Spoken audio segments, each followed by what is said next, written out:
Hello, Legal Lens family. Today, we're diving into a hot topic: what really determines a country's development. It's not just about money, roads, or tall buildings. There's way more to it. This segment will delve into various theories on how we can achieve development. So buckle up, because we're breaking down the big theories, with everyday examples you can relate to. Disclaimer: if you're thinking of citing me in your exam or research paper, proceed at your own risk. Academic obliteration awaits. Some statements here are larger than life, bursting with over the top energy. But don't worry, we'll break it down, dissect the details, and make sense of it all. Now let's dive in. Imagine development like building a house.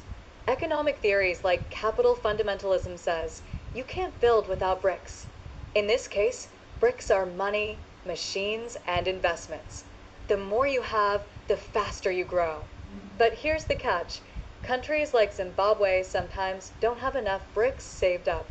So we borrow some from neighbors or get a little help from outside, foreign aid or foreign investment, to keep building. Capital fundamentalism views development as a linear progression through distinct stages of economic growth.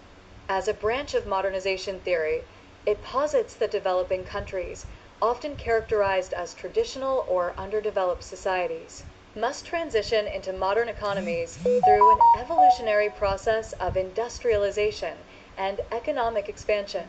This theory emphasizes the pivotal role of capital accumulation in national growth. It suggests that economic development occurs in structured phases, largely influenced by investment rates and the ability to mobilize financial resources. However, many developing nations face significant challenges in generating sufficient capital internally due to weak financial infrastructures, low domestic savings, and limited industrial capacity. As a result, external financial support becomes crucial. To bridge these gaps, proponents argue that developing economies require foreign aid and, to some extent, foreign direct investment, FDI, to compensate for deficiencies in capital mobilization. These external financial inflows can help stimulate domestic industries, improve infrastructure, and accelerate the modernization process, ultimately fostering sustained economic growth. Then there is structural change and international dependency theories. This one says, wait, you can't ignore the history of the land you're building on. Some countries were set up to fail from the start. Colonialism left them with weak foundations. These theories tell us, let's shift from farming by hand to using tractors, and from chalkboards to laptops in schools. Plus, don't forget, some of us are still in an unequal trade game globally. Unlike the linear growth model of capital fundamentalism, structural change and dependency theories extend beyond purely economic policies to incorporate political and social transformations as essential elements for fostering development. These theories advocate for a shift from traditional subsistence farming to a modernized, industrialized, and mechanized agricultural sector. In addition, they emphasize the role of education in training workers to transition into industrial employment, thereby strengthening human capital and expanding economic opportunities. As a response to modernization theory and capital fundamentalism, these perspectives argue that historical and external factors, such as colonial legacies and global economic power dynamics, are central to understanding development. Dependency theorists, in particular, contend that economic inequalities between developed and developing nations are rooted in exploitative historical relationships that continue to influence global trade and financial flows. Next, neoliberal counter-revolution and market fundamentalism. Imagine a town where every builder competes freely, no rules, just the market running wild. That's neoliberalism. It says, sell government businesses, open up trade, attract investors, and boom, growth will follow. Think of it like opening up a tuck shop in a competitive market. You either innovate or go out of business. Emerging as a reaction to dependency theories, the neoliberal counter-revolution asserts that free markets are the most effective mechanisms for resource allocation. Proponents argue that market-driven economies foster efficient pricing signals, promoting economic growth through competition and entrepreneurship. This perspective, often referred to as market fundamentalism, gained significant traction in policy circles. A key embodiment of neoliberal ideology is the Washington Consensus, which outlines specific policy prescriptions for economic reform. These include privatization of state enterprises, trade liberalization, macroeconomic stability, and policies designed to attract foreign direct investment, FDI, while stimulating domestic entrepreneurship. The Washington Consensus broadly assumes that minimizing state intervention will create favorable conditions for economic expansion. Endogenous growth theory.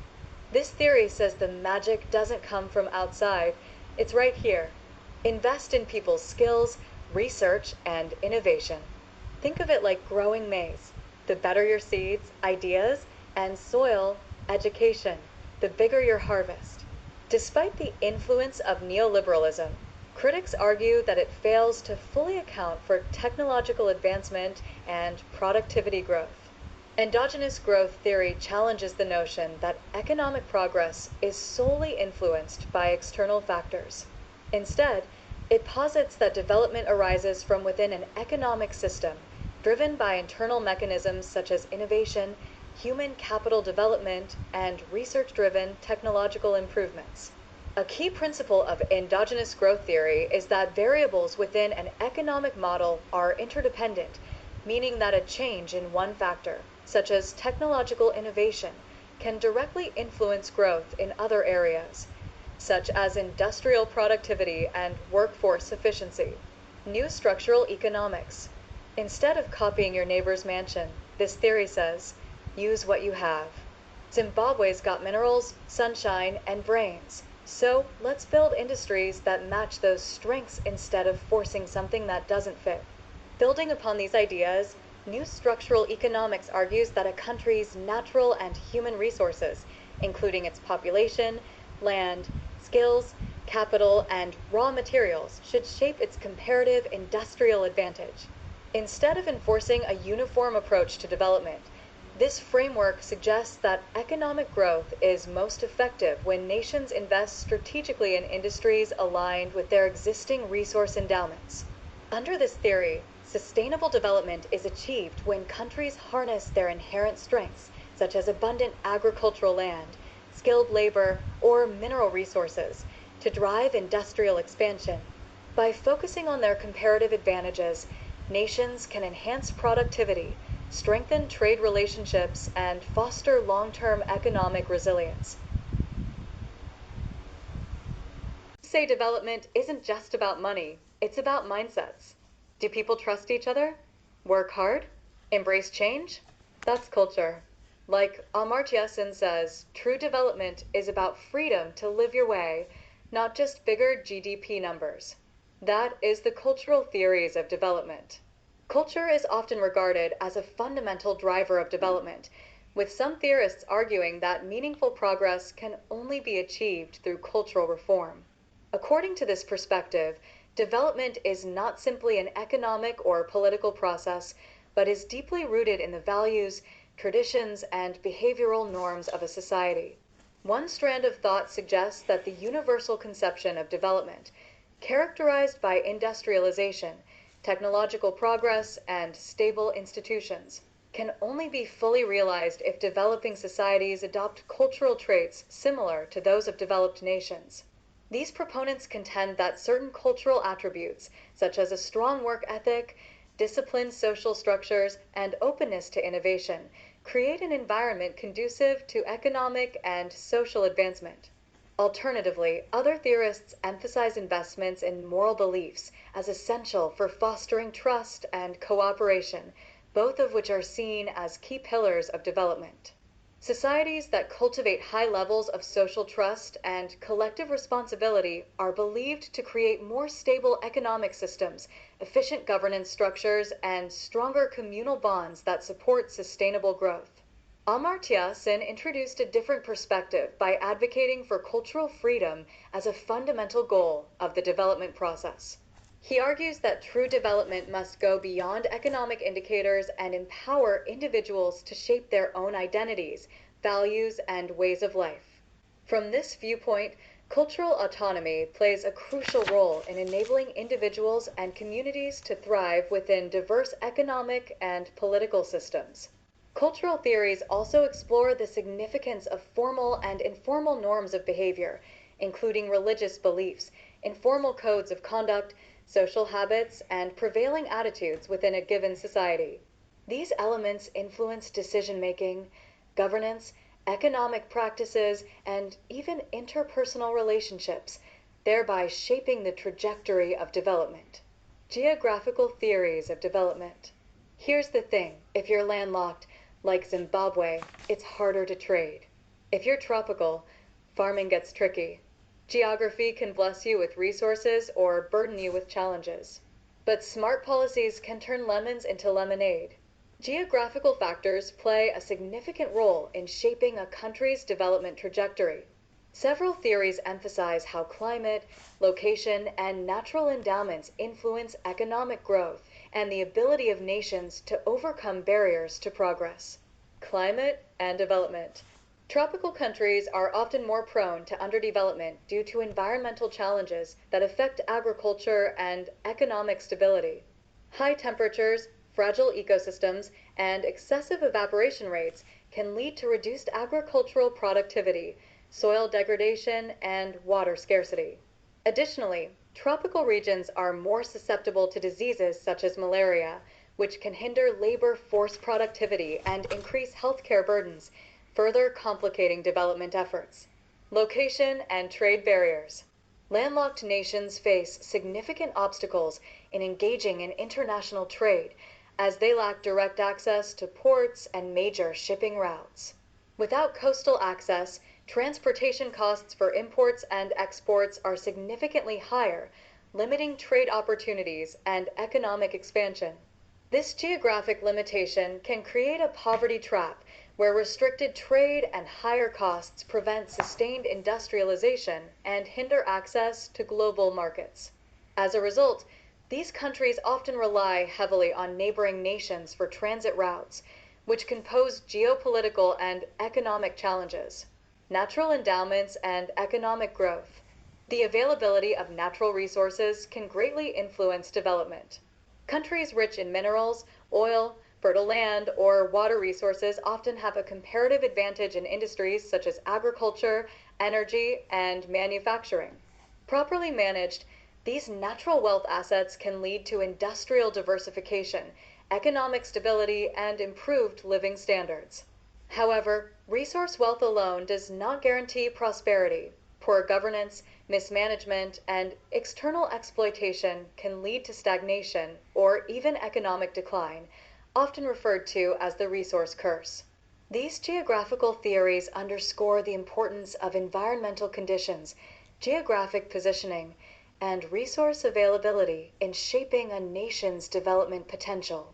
While some geographic disadvantages can be mitigated through policy interventions and international cooperation, they remain critical factors in understanding global economic disparities. Institutional theories of development. Think of a soccer match with no referee, no rules, and corrupt linesmen. That's a country without good institutions. Institutions like courts, laws, and honest leaders are the referees that keep development fair and the game running smoothly. Without them, surely there would be chaos. What is an institution? According to Douglas North, institutions are the rules of the game within a society, shaping human interaction and structuring social, political, and economic relationships. These rules can be classified into two broad categories. Formal institutions. These include statutory law, common law, government regulations, and legal frameworks that define and enforce societal norms. Informal institutions. These encompass conventions, social habits, behavioral norms, religious traditions, and self-imposed codes of conduct that influence how individuals and groups interact. Institutions serve as human-designed constraints that regulate behavior, facilitate cooperation, and establish stability, ultimately influencing development outcomes. Do institutions matter in development? The role of institutions in development is widely debated. Some argue that failed states often lack well-functioning public institutions, leading to political instability, economic stagnation, and weak governance structures. Reports such as the World Development Report emphasize the importance of strengthening governance and institutional frameworks to promote sustainable development. Similarly, the World Bank's Worldwide Governance Indicators project assesses how various institutional factors, including control of corruption, the rule of law, regulatory quality, and political stability, affect economic growth and societal well-being. Institutional dependencies and their influence. While scholars attempt to pinpoint which institutions are most critical for development, Prado and Trebilcock argue that institutional dependencies must be acknowledged. They suggest that the performance and structure of any formal institution are influenced by the broader institutional context in which they operate. This means that reforms in one institution cannot be analyzed in isolation. They are interconnected with other governance structures and societal norms. Why do societies continue with ineffective institutions? Despite recognizing institutional weaknesses, many societies struggle to replace ineffective governance systems due to several challenges. Vested interests, powerful groups benefit from existing institutions and resist changes that threaten their influence or economic advantages.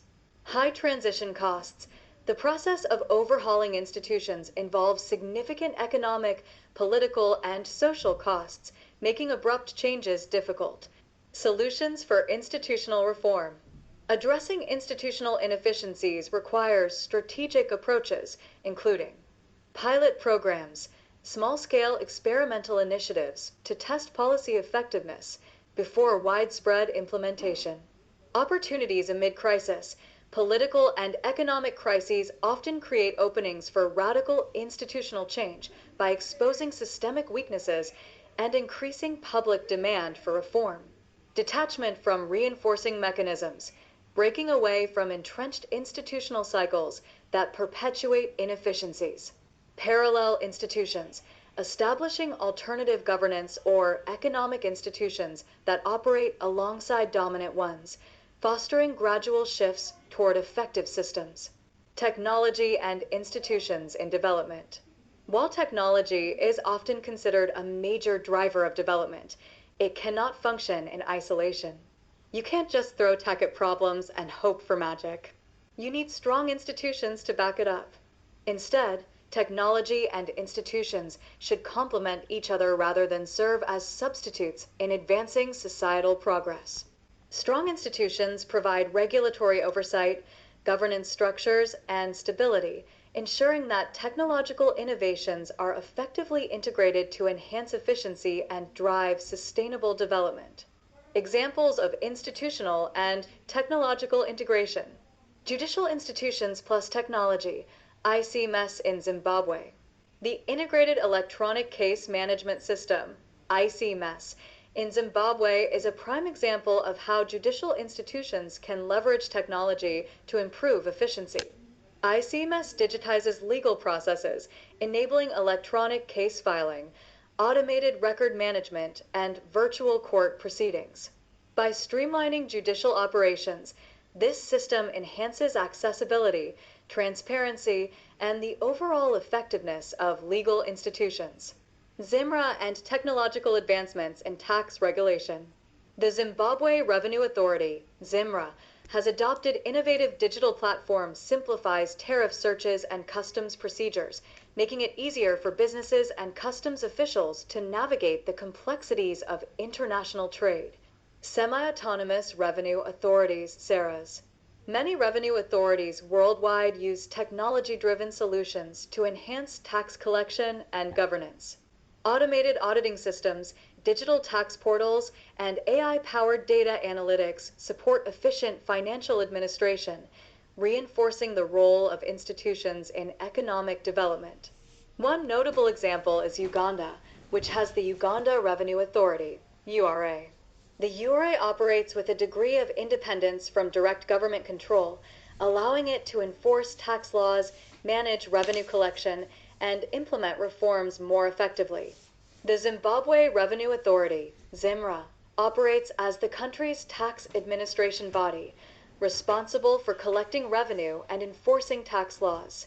While ZIMRA functions with a degree of operational independence, it is ultimately accountable to the government and follows national tax policies. Semi-autonomous revenue authorities, SARAs, typically have more flexibility in decision-making, financial management, and policy implementation compared to fully government-controlled agencies. ZIMRA does exhibit some characteristics of autonomy, particularly in its ability to modernize tax systems and enforce compliance, but its governance structure remains linked to state oversight. Don't forget to like, share, and subscribe to Legal Lens Zimbabwe. Hit the bell so you never miss a breakdown of the law, development, and everything in between. Until next time, stay smart, stay legal.